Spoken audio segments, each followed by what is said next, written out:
اللهم صل على سيدنا محمد يا رب صل وسلم دائما ابدا على حبيبي.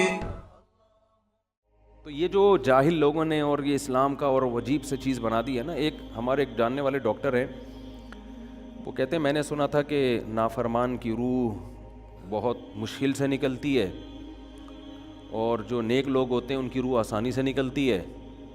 تو میں تو جب گیا یورپ میں تو میں نے بہت سے گوروں کو بڑے آرام سے مرتے ہوئے دیکھا اور بہت سے نیک لوگوں کو بڑی مشکل سے مرتے ہوئے دیکھا. تو یہ کیا ہے؟ تو کہہ رہے ہیں مجھے تو اسلام کے بارے میں اشکالات شروع ہو گئے. میں نے کہا آپ نے جن سے یہ تقریر سنی ہے نا کہ نیک لوگ کی روح آرام سے نکلتی ہے، بروں کی مشکل سے نکلتی ہے، انہوں نے آدھی بات بتائی ہے، پوری نہیں بتائی. میں نے کہا یہ تو صحابہ کے دور میں نے کہا اگر آپ حدیثیں پڑھ لیتے، ایک آیت سے کبھی تھوڑی مسئلہ حل ہوتا ہے. آپ کسی کی ایک بات لے رہے ہیں، دوسرے موقع پہ جو اس نے تشریح کی ہے وہ آپ نہیں لے رہے. میں نے کہا معاذ اللہ، اگر کسی کی کوئی موت کی کسی کو بہت تکلیف ہو رہی ہے، یہ اس معاذ اللہ اس کے برے ہونے کی علامت ہے، تو یہ تو پھر کفر ہے. احادیث میں آتا ہے کہ آپ صلی اللہ علیہ وسلم کو موت کی تکلیف دوسروں سے زیادہ ہوئی ہے. آپ صلی اللہ علیہ وسلم فرمایا اوعکو کما یوعکو رجلان منکم، مجھے بخار میں اتنی تکلیف ہوتی ہے جتنی تم میں سے 2 آدمیوں کو ہوتی ہے. آپ پر جب بیماری آتی تھی نا، آپ کو تکلیف دوسروں سے زیادہ ہوتی تھی. اور امی عائشہ رضی اللہ تعالی عنہا فرماتی ہیں کہ نبی صلی اللہ علیہ وسلم کا سر مبارک میری گود میں تھا جب آپ کی روح نکلی ہے، اور آپ کی جو میں نے موت کی تکلیف دیکھی ہے، جس شدت میں آپ جس تکلیف میں تھے، اس کے بعد مجھے کسی کی موت کی جو آسانی سے کوئی دنیا سے گیا ہو نا، اس کے مرنے پر مجھے کبھی رشک نہیں آیا. رشک کا کیا مطلب؟ کہ بھئی یہ اتنی آسانی سے چلا گیا تو اس کا مطلب یہ زیادہ اچھا تھا، اور معاذ اللہ آپ صلی اللہ علیہ وسلم کے اعمال کم تھے، تو یہ تو ممکن نہیں ہے نا. کہتے ہیں مجھے کبھی کسی پہ رش نہیں آیا کہ آرام سے مر گیا تو بہت نیک ہوگا. ٹھیک ہے نا، بہت مشکل ہے سمجھانا. امی عائشہ فرماتی ہیں کہ یعنی امی عائشہ کی حدیث کا مفہوم بیان کر رہا ہوں کہ نبی صلی اللہ علیہ وسلم کی موت کے وقت جو تکلیف کی حالت تھی، اس کو جب سے میں نے دیکھا ہے، تو امی عائشہ کی بات کا خلاصہ یہ ہے کہ اب اگر میں کسی کو دیکھتی ہوں نا کہ آرام سے روح نکل رہی ہے، یعنی آرام سے مر رہا ہے، دنیا سے جا رہا ہے، تو مجھے اس پہ رش نہیں آتا کہ وہ بہت نیک ہوگا. کیا مطلب؟ اس کا نیک عمل سے تعلق بولتے کیوں نہیں ہے. لیکن ہمارے ہاں سارا مدار کس پر ہے؟ مرنے کے بعد شکل کیسی ہے اس کی؟ آڑا ترشا ہو گیا تو جہنم میں جا رہا ہے، اس کا مطلب. اور اگر مرا ہوا ہے، دانت کھلے میں، ایسا لگ رہا ہے مسکرا رہا ہے، تو سیدھا کہاں جا رہا ہے؟ او بھائی، اگر خدا نخواستہ کوئی لکوے کا مریض تھا، کوئی فالج کا مریض تھا، وہ تو مرے گا تو اس کا تو بیچارے کا ہوگا، تھوڑا سا چہرہ بھی ٹیڑھا ہو سکتا ہے، کچھ بھی ہو سکتا ہے، نیک لوگوں کا بھی ہو سکتا ہے. تو مدار کس پر ہے؟ اعمال پر. اور نیک لوگوں کو بعض دفعہ موت کے وقت ڈبل تکلیف دی جاتی ہے. ایک تو اس لیے دی جاتی ہے، یا تو اس لیے کہ کوئی گناہ ان کا باقی رہ گیا ہوتا ہے. اللہ کیا کہتے ہیں؟ بھائی قبر میں جانے سے پہلے اس کو ہمارے پاس دھلا کے لے کے آؤ، صاف ستھرا ہو کے. اب ہمارے پاس آ رہا ہے تو اب ہم نہیں چاہتے کہ اس کے گناہوں کی گٹھری ہو، اس کو پاک صاف کر کے لے. میں نے بڑے بڑے بزرگ دیکھے جن کو آخری وقت میں بہت مصیبت میں گزری ان کی، یعنی زندگی کے آخری ایام، بیٹیوں کی ٹینشن، کسی بیٹی کو طلاق ہو گئی، وہ گھر آ گئی، کوئی اور مسئلہ ہو گیا، تو بڑی ٹینشن میں آخری وقت. لیکن وہ زبان سے کیا کہتے تھے؟ شکر، کہ یار شاید اللہ تعالیٰ ہمارے گناہوں کو معاف کرنا چاہتا. اولاد کی حدیث میں آتا ہے کہ انسان کو اس کی گھر والی کی طرف سے، اس کی اولاد کی طرف سے، اس کے جسم کی طرف سے تکلیفیں پہنچتی رہتی ہیں اور اس کے گناہ معاف ہوتے رہتے ہیں، حتی لقی اللہ طاہرا مطہرا، جب اللہ کے پاس آتا ہے نیٹ کلین، بالکل گناہوں سے پاک صاف ہو کے آتا. لیکن یہ تکلیف وہ ہوتی ہے جس میں صبر کی توفیق بھی ملتی ہے، کیونکہ اللہ دے رہا ہے نا تکلیف، اور اللہ سزا کے طور پہ نہیں بلکہ کفارے کے طور پہ، تاکہ ہمارے پاس آئے تو صاف ستھرا ہو گئے. تو اس تکلیف میں پھر صبر کی توفیق، اس لیے علماء کہتے ہیں جس تکلیف میں صبر کی توفیق مل رہی ہے، سمجھ لو یہ رحمت ہے. یہ کیا ہے؟ رحمت. یہ اللہ آپ کو بنانا چاہ رہا ہے کچھ. اب لوگ کہتے ہیں یہ والی تکلیف کیوں, وہ والی کیوں نہیں آئی, یہ تو بہت زیادہ ہو گئی. تو بھائی اللہ سے کوئی نہیں لڑ سکتا, وہ جو دے رہا ہے وہ اس پہ صبر کرو. اسی کو کہتے ہیں تقدیر پر رضا. جو اللہ نے مقدر کیا ہے بس ہم اس پہ کیا ہیں, کوشش کریں گے اللہ سے عافیت مانگیں, اے اللہ ہمیں تکلیفیں نہیں چاہیے, ہم تو ویسے ہی کمزور ہیں, ایسا نہ ہو تکلیف میں اور ہی نافرمانی پہ نہ آ جائیں, ہمیں تو خوشیوں بھری زندگی چاہیے, اور اللہ ان خوشیوں میں شکر کی توفیق دے کے گناہ معاف کر دے. ٹھیک ہے نا. جیسے لوگ حکیم کے پاس جاتے ہیں, حکیم صاحب کے پاس 2 طریقے ہوتے ہیں علاج کے. ایک طریقہ تو یہ کہ بھائی یہ کڑوی گولی ہے, 2-3 کھاؤ گے فٹ فاٹ ہو جاؤ گے, اس میں یہ بھی پرہیز, یہ بھی پرہیز, یہ بھی پرہیز. اور ایک طریقہ ہوتا ہے بھائی دودھ جلیبی کھاؤ, علاج لمبا ہو جائے گا, لیکن وہ دوا میں کیا ہے, دودھ جلیبی. تو آپ کہتے ہو بھائی یہ دودھ جلیبی والا مجھے دے دو, ٹھیک ہے لمبا علاج کروا لوں گا, فائدہ دیر سے ہوگا, لیکن میں یہ کریلے کا جوس نہیں پی سکتا. تو ہم نالائق لوگ ہیں, شکر سے بھی انسان کے ترقی ہوتی ہے. تو اللہ سے یہی مانگنا چاہیے, اللہ ہمیں نعمتیں دے, تکلیفوں سے بچا, اور شکر کی توفیق دے تاکہ ہمارے درجات بلند ہو.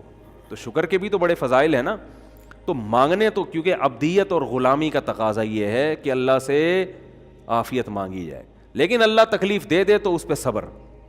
تو ہمارے نبی صلی اللہ علیہ وسلم کو ہاں یا تو اس لیے تکلیف ہوتی ہے گناہ معاف, یا اس لیے کہ درجات بلند. اللہ چاہتا ہے کہ بھئی یہ دنیا آزمائش کی جگہ ہے, جب آخرت میں آنا تو اتنا تجھے نوازوں. تو ہمارے نبی صلی اللہ علیہ وسلم جنت میں آخرت میں سب سے اعلیٰ مقام کس کا ہوگا, سید الانبیاء محمد صلی اللہ علیہ وسلم کا, حضرت آدم سے بھی زیادہ, نوح علیہ السلام سے بھی زیادہ.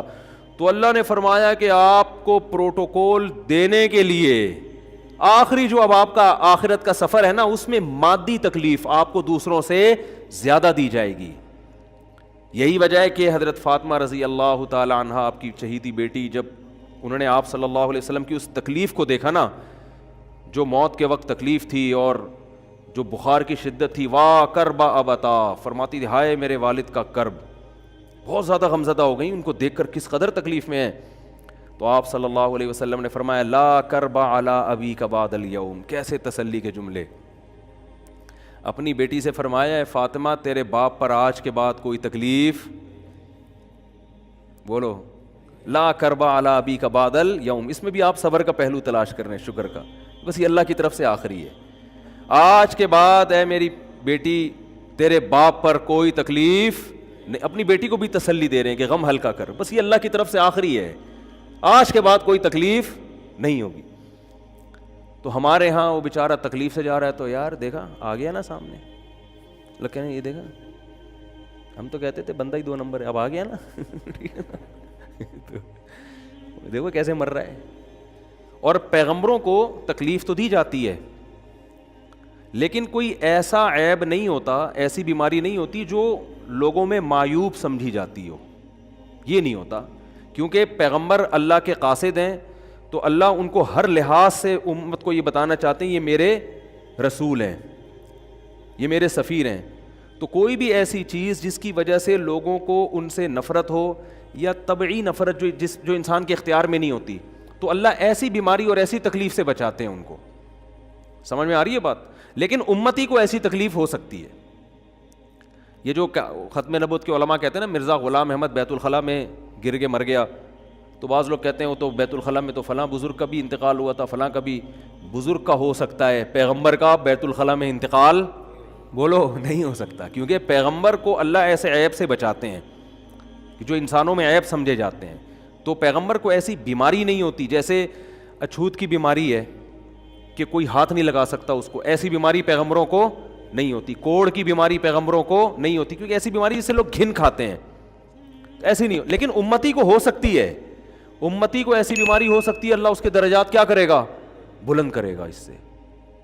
مجھے ایک واقعہ کسی نے سنایا کہ ایک ہندو تھا, اس کو کوڑ کی بیماری تھی. کوڑ نہیں ہوتا, گوشت گلنا شروع ہو جاتا ہے, تو یہ بیماری پھیلتی ہے.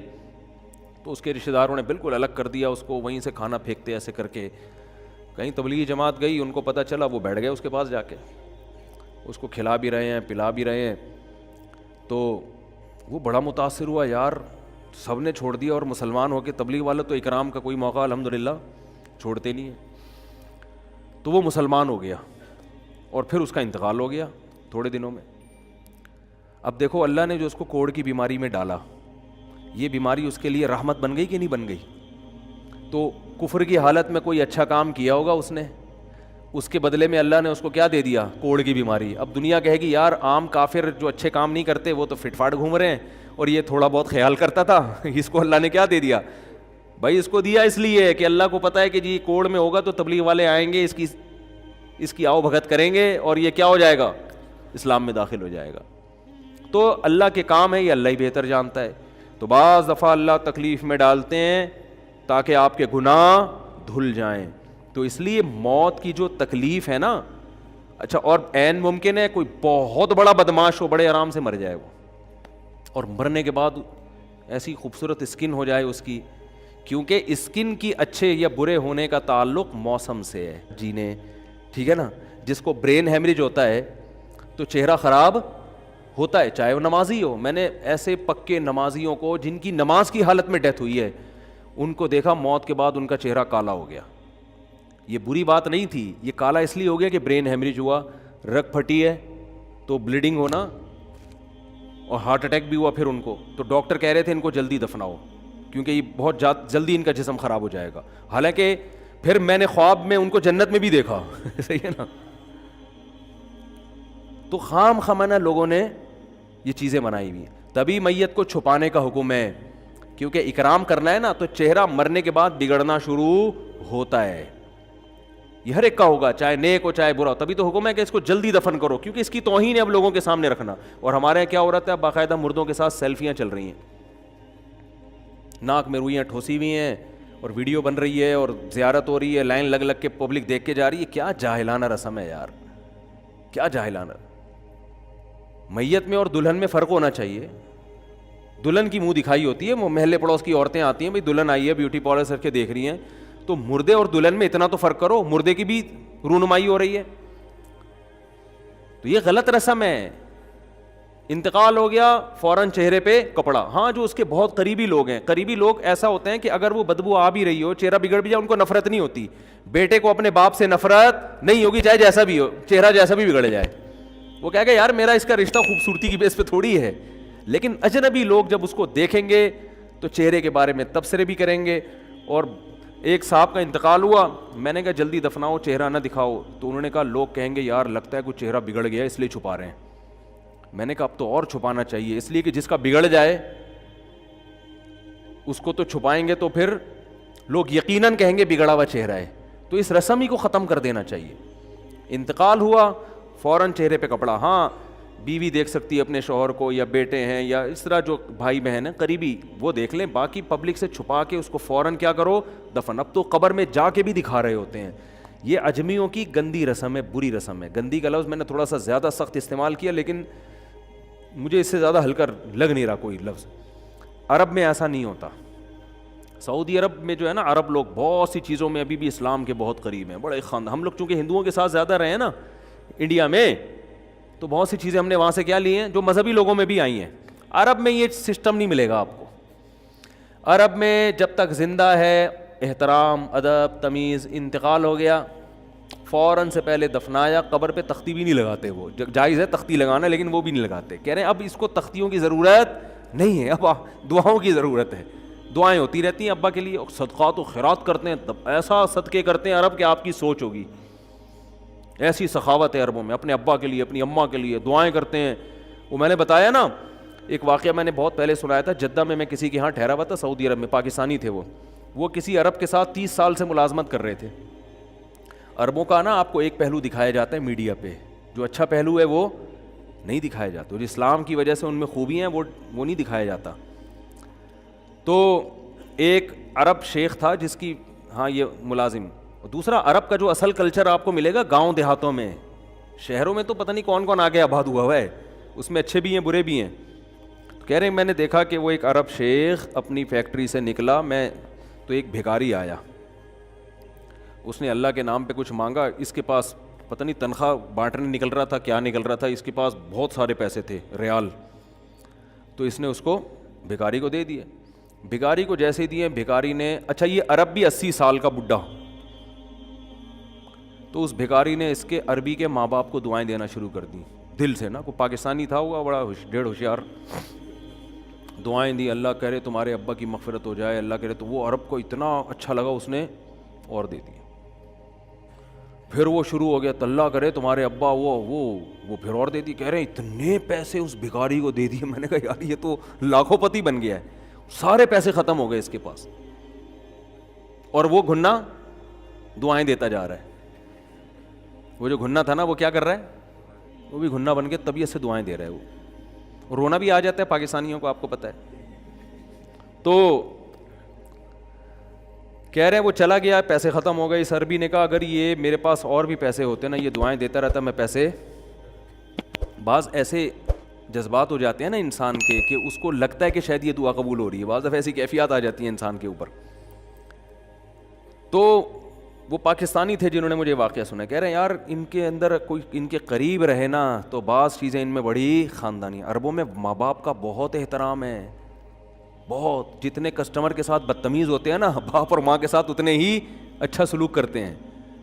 ایسا نہیں ہے جیسے زبان چلا دی اور یہ کر دیا. باپ بیٹھا ہوگا سب چپ کر کے آرام سے بیٹھے ہوں گے کہ باپ یہ بول بیٹا رہا ہے. ہمارے یہاں بیٹا باپ میں تو لوگوں سے پوچھتا ہوں یہ پہلے کیوں, کہ مجھے ایسا لگ رہا ہے آپ کا بچہ آپ سے پہلے پیدا ہو گیا, یعنی وہ باپ بنا ہوا ہوتا ہے. ٹھیک ہے نا, باتیں ایسے کر رہا ہوتا ہے کہ جو بیٹا ہے وہ باپ لگ رہا ہے, جو باپ ہے وہ بیٹا لگ رہا ہے. تو خیر کہاں سے کہاں بات چلی گئی, کیا بات کر رہا تھا. ارے یار یہ تو موضوع کو کوئی پکڑ کے رکھے, یہ بہت بڑی جاہل پیر کی بات تو میں نے شروع کی تھی, شیطان ہوا وغیرہ سب ہو گیا. ہاں یہ بات چل رہی تھی کہ موت کی تکلیف اگر کسی کو ہوتی ہے, میں یہ بتا رہا تھا کہ اسلام کی باتیں اللاجیکل بات اسلام نہیں کرتا. ہاں مذہبی لوگ بعض دفعہ ایسی باتیں کر کے لوگوں کو بیوقوف بنا دیتے ہیں, قرآن کی آیتوں کی غلط تفسیر کر لیتے ہیں کہ بھئی وہ اتنی تکلیف سے مرا اس کا مطلب وہ جہنم میں جائے گا, وہ نیک آرام سے مر گیا. تو یہ قرآن و سنت سے ملتا ہے کہ نیک لوگوں کو موت کی تکلیف بہت دفعہ ہوتی ہے, زیادہ بہت دفعہ نہیں بھی ہوتی. اب یہ نہیں کہ کوئی آرام سے مر گیا تو آپ کہیں سیدھا جہنم میں گیا, اس کو تو تکلیف ہی نہیں ہوئی, یہ بھی ضروری نہیں ہے. ٹھیک ہے, اس کو بولیں یہ اللہ کی رحمت ہے, اچھا گمان رکھنا چاہیے نا کہ بھئی یہ اللہ نے پہلے ہی دھلا دیا اس کو.